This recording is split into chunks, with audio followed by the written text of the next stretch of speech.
Hello, my name is Dirk, and this is my presentation on the coevolution between humans and canines. It is one of the most common forms of species mutualism that we can see today, and it is also one of the strongest studied.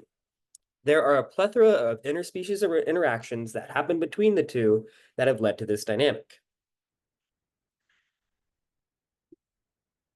The use of canine species for a variety of tasks is currently the world's earliest known example of humans utilizing a biotechnology. For context, a biotechnology refers to the use of biological processes and/or species for productive and proactive purposes. In the case of humans and canines, there is strong evidence that humans have been utilizing dog species for anywhere from 12,000 years ago to 40,000 years ago. Most commonly, the dogs were utilized as hunting and protection aids. However, there is some evidence that suggests that there was a platonic relationship in some of these cases that was purely for companionship. When comparing earlier relationships to newer ones, canines and humans exhibited periods of codependency for survival. This was due to certain periods having harsh conditions, and at certain points there being a lack of understanding on how to survive. There were certain skills that canines possessed that humans did not, that allowed them to be better for survival, and vice versa. Together, their two traits would allow for a greater chance of survival between the two. This pattern was observed even into colder climates, as the mutualism between the two was needed greater into these climates.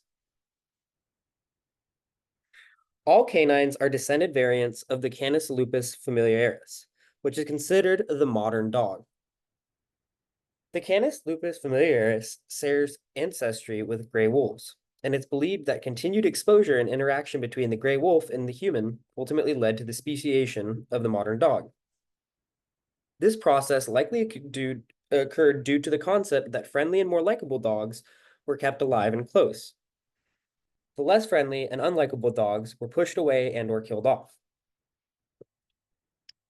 This allowed for a greater chance at reproduction in the more friendly dogs and allowed their genes to be passed on.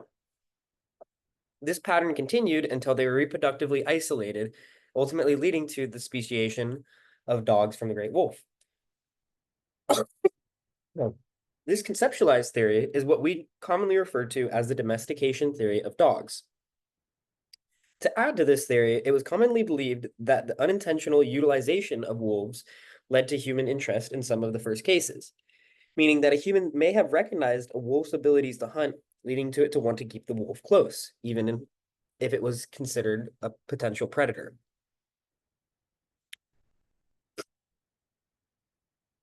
At a certain point, roughly 9,000 years ago, humans started to realize that interbreeding canines had the ability to mix traits and allow for new types of dogs to be introduced and emerge. This was one of humans' first attempts at artificial selection and is what led us to the hundreds of modern dog species that we know today. Dogs with traits that allowed them to adapt better to their surrounding environments or gave them an advantage at a certain task were selected, and the traits were pushed on. In some cases, these traits have been selected far beyond their practical use, creating an effect that is analogical with that of runaway selection.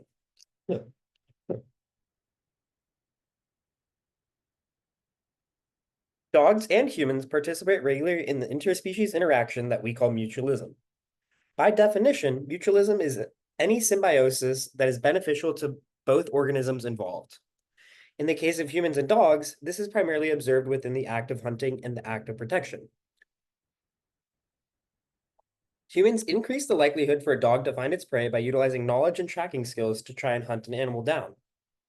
Once the animal is found, the dog can then help to the takedown of the animal, which would be more difficult for the human off on its own. This allows for both humans and dogs to obtain food in a quicker and more reliable manner, which leads to greater fitness for both species, which then leads to greater reproductive success and greater chance for genes to be passed on.